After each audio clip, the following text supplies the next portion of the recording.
We've got some excellent guests here tonight. On the table at my side, I have Barbara Montalva, who is the Cuban ambassador to this country.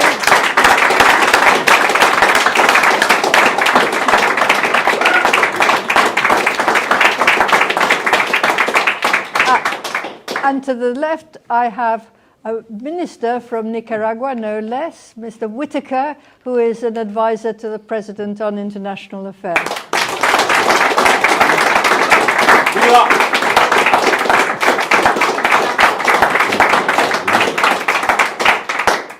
So I'm sure you're absolutely dying to hear from them. And also on behalf of the party, Comrade Jyoti Bra will be presenting our views and giving you a chance to hear what we have to say, and no doubt you'll have plenty of debate and discussion to address her with, which there will also be time for. So if I could start then, will you speak first or will you? The minister. No. Ladies first. Ladies first.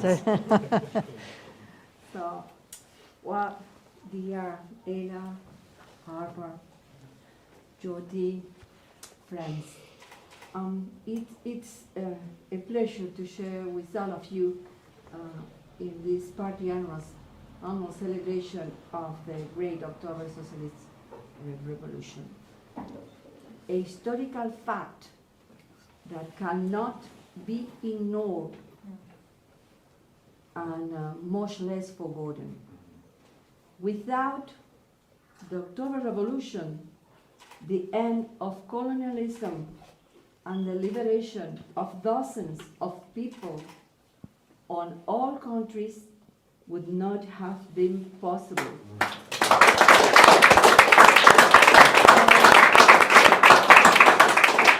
So thank you too much for this opportunity.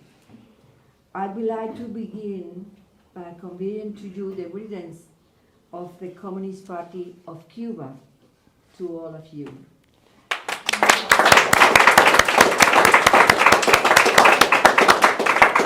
And I think that this is an opportunity and a privilege for me to make some comments about current Cuban situation, because there is a link between the Cuban Revolution and, of course, the legacy of the Revolution of October. It's impossible for me not to talk about what happened last Thursday in the United Nations when 185 countries voted in favor of the Cuban resolution calling for an end of the blockade. This is very, very special for me, never in my life. Okay, thank you. 185 countries voted on favor of the Cuban resolution calling for an end to the blockade against Cuba. Only United States and Israel vote against resolution. It's necessary to remember that more than 80% of the Cuban population was born under the blockade. Since 2019, the Trump administration escalated the application of the blockade to extreme limits, making it crueler and inhuman, even during the pandemic. In the first 40 months of the Biden administration, the damage caused by the blockade resulted in losses of $50 million per day. It's not necessary to add any comments. The persecution of financial, commercial, and investment transactions is incessant and obsessive, The arbitrary inclusion of Cuba on the list of the countries sponsoring terrorism has intensified the financial persecution against Cuba.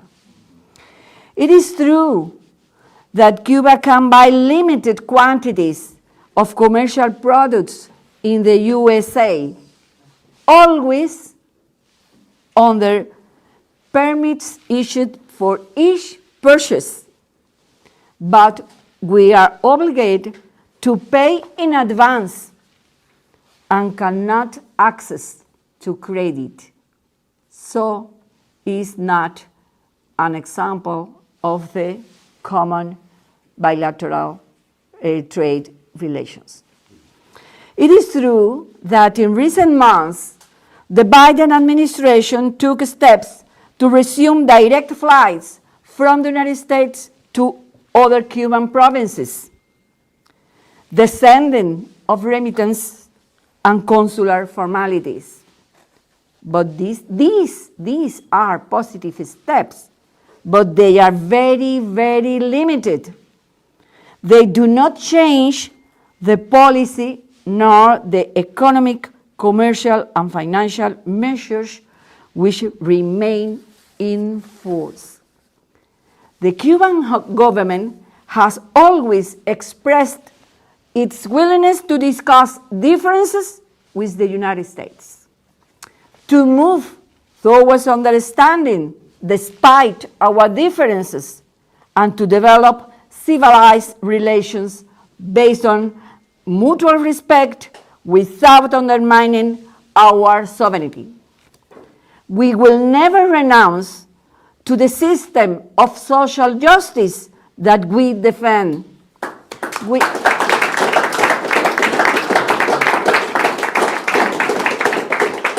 respect the right to each country to decide the political system it prefers, but we demand the same respect for our own. Cuba does not cease to renew itself under the principle of changing everything that must be changed, as Fidel taught us. Under the most difficult conditions, we implemented the measures approved by the party for the updating of our model. We made progress in the decentralization of the economy, the empowerment of the state-owned enterprise, the creation of small and medium-sized enterprises, both private and state-owned, the participation of science, technology, and innovation in all internal processes, the computerization of our society. We have to achieve a more efficient economy and give our heroic people the welfare they deserve.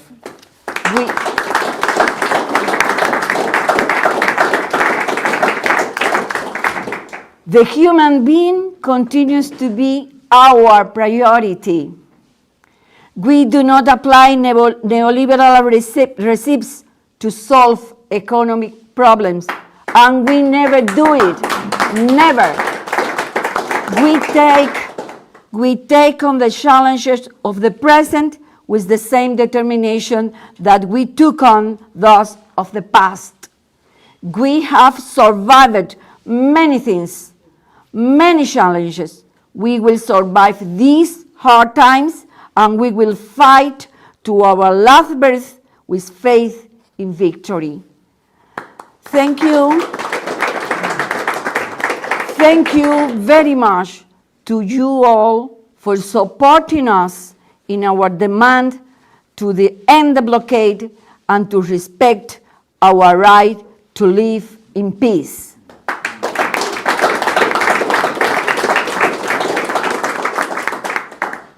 Whatever change in Cuba, do not never renounce to one of our principles. We want to construct a socialist system that can provide the most justice possible to all people. Thank you very much.